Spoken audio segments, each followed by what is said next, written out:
Yun. Hello guys, kamusta kayo? Gagawa ko ng update tungkol dito kay kay mga alaga ko, kay Chiki. Siya lang yung nag-iisang bukod tangi na nakasurvive dito sa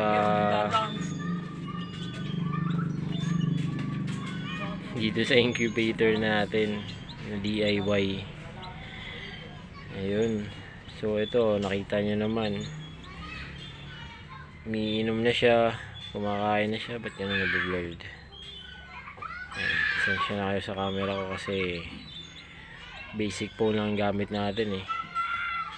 Pero yan, nakikita niyo naman na malinaw. Dali, lalabas natin. So yan, okay naman siya. Ay, nandito na siya sa labas ng ng incubator. So lang ako, improvise lang ako ng karton. Ayan, gawa lang tayo ng karton na may net, tapos lagyan ko lang ng sao, tapos naglagay lang ako ng takip ng mayonnaise. Ayan, meron siya iniinom na Bitmin Pro. Ayan nakita niyo mapula, Bitmin Pro yan. So tapos tayo, wait lang, labas natin si Chiki. So yan ang itsura niya. Ayan may mga pakpak na siya na na tumutubo. Medyo na maliksi naman siya, masigla. Okay naman yung paglaki niya. Noong una akala ko parang mamamatay din siya, pero ito, survive naman siya.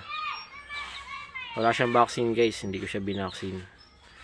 So lang talaga siya, or kumbaga ayun, dito ko lang.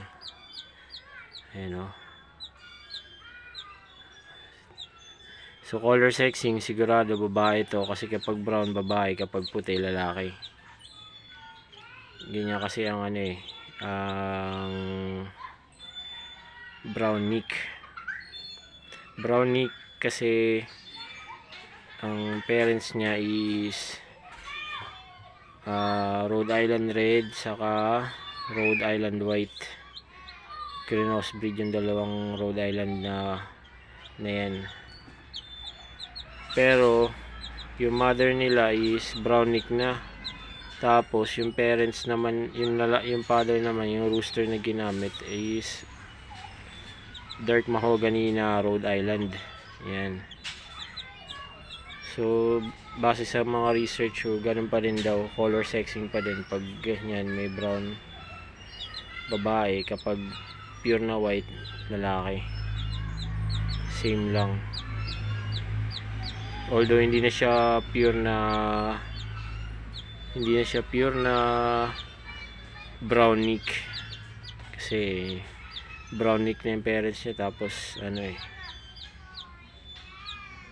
yung father niya is Rhode Island na dark mahogany.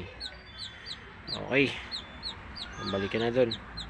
So pag gabi nga pala guys, nilalagay ko pa siya dito sa DIY na incubator. Sineset lang natin yung temperature niya ng 28 to 33 degrees Celsius. So dito tayo sa kabila. Yun guys, eto, okay pa din si si Nemo. Bigyan na natin pangalan na Nemo. Ayan kita nyo. Ang nakikita kong problema naman sa kanya is, ayan, nakita nyo diba, lumulutang siya sa ibabaw kasi kinukulang siya ng oxygen. So wala tayong pambili ng oxygen sa ngayon, kasi nandito tayo sa probinsya, hindi naman tayo makakabili agad-agad. Yun ang problema ko. So araw-araw nagpapalit talaga ako ng tubig. Masyadong hassle. Iniisip ko baka ibalik ko na lang siya sa dagat, sa promise na pag hindi ko siya kayang i-keep dito, ibabalik ko siya dun sa dagat. Kasi mahirap talaga guys, kasi kailangan palit ng palit. Nag-aalala kasi ako dahil baka mamaya anong mangyari sa kanya. Baka mamaya mamatay siya, or baka hindi ko siya napapakain na maayos.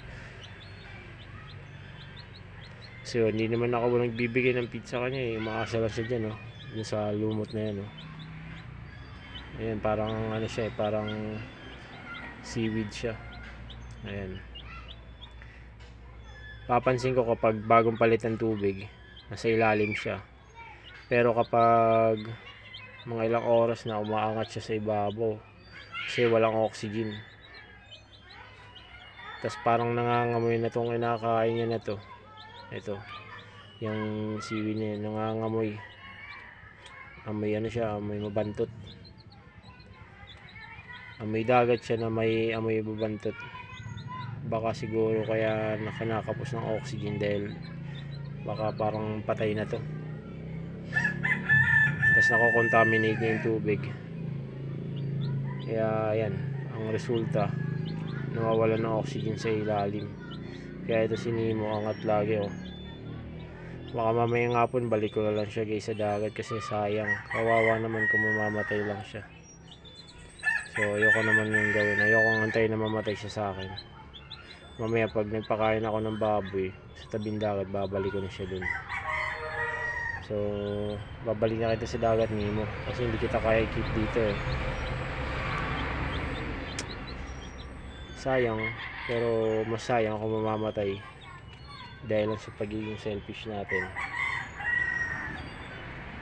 Ayan guys, umabot lang siya sa akin ng 3 days ata, 3 to 4 days, mga ganun. 3 days, oh, mga ganyan. Ayan. So guys, ito lang muna yung update ko sa aking mga pinagkakabalaan dito. Magpo-focus na lang tayo kay Cheeky. Mas kailangan ng aruga ni Cheeky. Ayan, oh. Kahit isa lang siya, wala na talaga natira sa mga kasama niya. Ayan.